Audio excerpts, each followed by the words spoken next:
Welcome back to our channel, where we dive deep into the glamorous, yet increasingly treacherous world of Los Angeles fashion. Today is a beautiful day to unravel the darkest secrets of our favorite daytime drama. The atmosphere at Forster Creations has never been more suffocating. The air is thick with unresolved grievances, corporate sabotage, and a generational rivalry that has finally reached its absolute breaking point. For weeks, we have watched the tension between Steffy Forrester Finnegan and Hope Logan Spencer simmer, a toxic brew of executive hubris and marginalized talent. Steffy's repeated, condescending decisions to pause the Hope for the Future line in favor of Eric Forster's couture have pushed Hope to the edge of defection. But while Hope has been plotting a corporate revolution, urging her mother to seize power, no one could have predicted the visceral, terrifying explosion of violence that was about to unfold behind the closed doors of the CEO office. This is no longer just a battle for a co-CEO seat. It is a primal fight for survival, legacy, and the very soul of Forster Creations.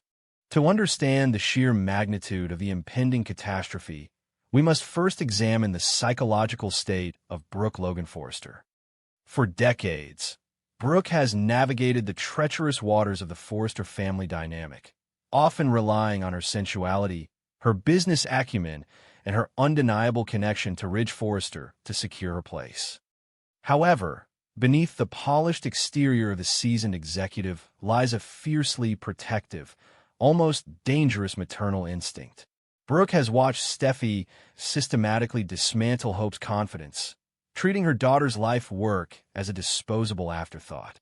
The emotional toll of seeing Hope marginalized, combined with Hope's own radicalized push for Brooke to launch a hostile takeover, has created a pressure cooker within Brooke's mind. The transition from a diplomatic peacemaker to a ruthless corporate warrior has been swift, but the descent into outright madness is a shocking twist that will forever alter the landscape of this daytime drama. The catalyst for this unprecedented confrontation is, of course, Steffy's unyielding arrogance.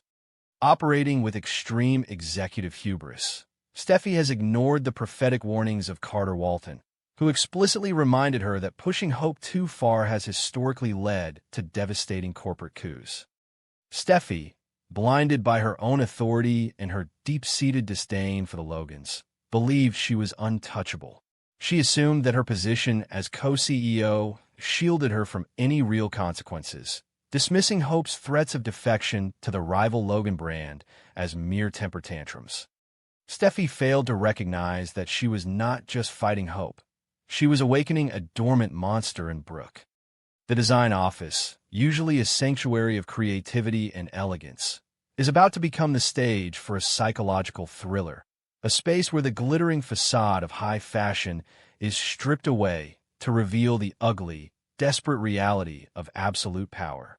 The confrontation begins as a heated argument, the kind of explosive, verbal sparring that has defined the Logan and Forster rivalry for generations.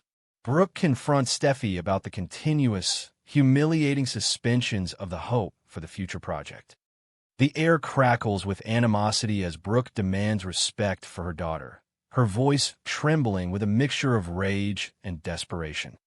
Steffy, true to form, responds with icy condescension, doubling down on her assertion that Eric's couture must take precedence and that Hope's line is simply not the priority.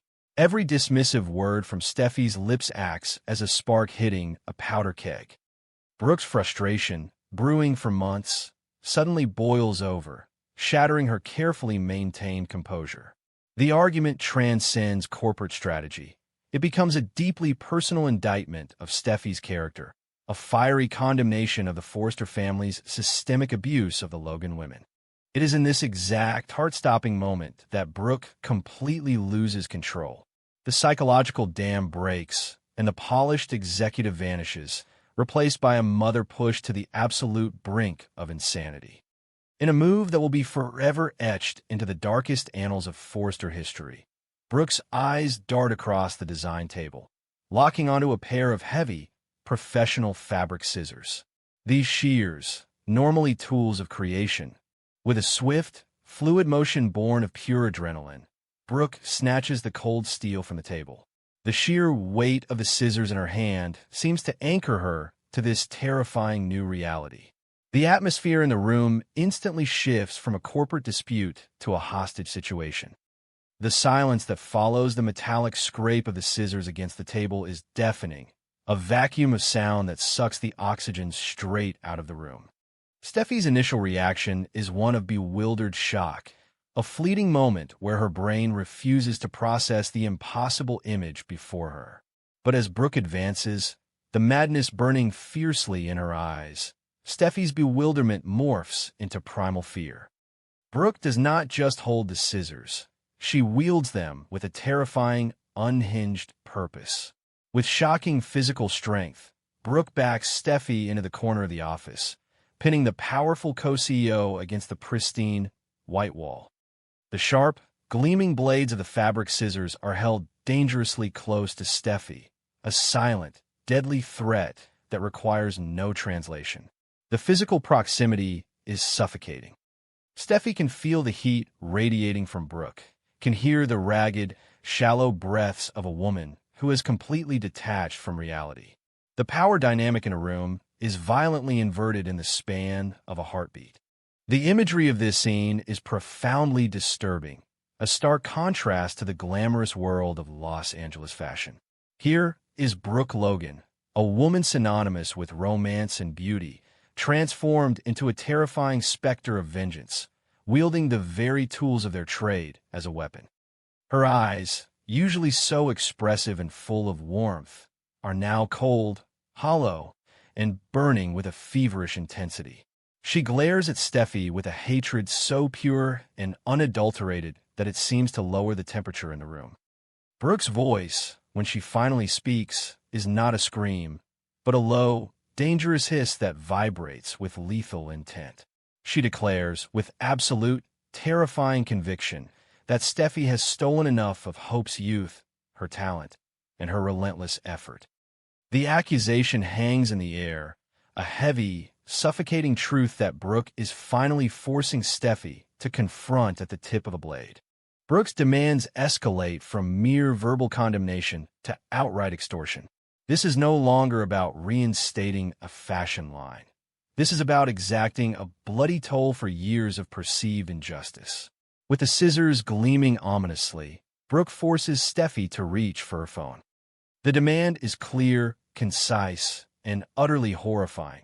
Steffy must call her corporate lawyer immediately and initiate a legally binding transfer of her Forrester Creations shares to Hope Logan. Brooke frames this not as theft, but as honorable compensation for the emotional and professional damage Steffy has inflicted upon her daughter. The sheer audacity of the demand is staggering, but the immediate, physical threat of the heavy shears leaves Steffy with no room to negotiate. The co-CEO, a woman who has stared down corporate raiders and ruthless competitors, is reduced to a trembling captive in her own office, forced to dismantle her empire under the threat of violence. As Steffy's trembling fingers dial the number, the psychological terror of the moment is palpable. She's entirely isolated, trapped in a nightmare scenario where her authority is meaningless against the raw, unhinged power of a desperate mother. Every ring of the phone echoes like a death knell in the silent office. Brooke stands over her, an immovable force, the scissors never wavering, her gaze fixed with terrifying intensity. This is a complete and total violation, a shattering of the professional boundaries that have kept their rivalry somewhat civilized for years.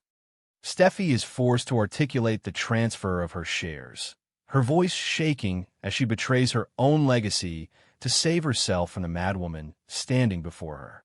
The transaction is clinical, legal, and yet profoundly violent in its execution, a corporate rape orchestrated at the edge of a blade. What neither woman realizes, however, is that they are not alone.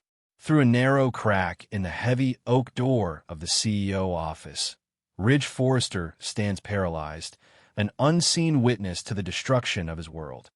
Ridge had come to the office seeking to mediate, perhaps to heed Carter's warnings and find a compromise between his daughter and his wife.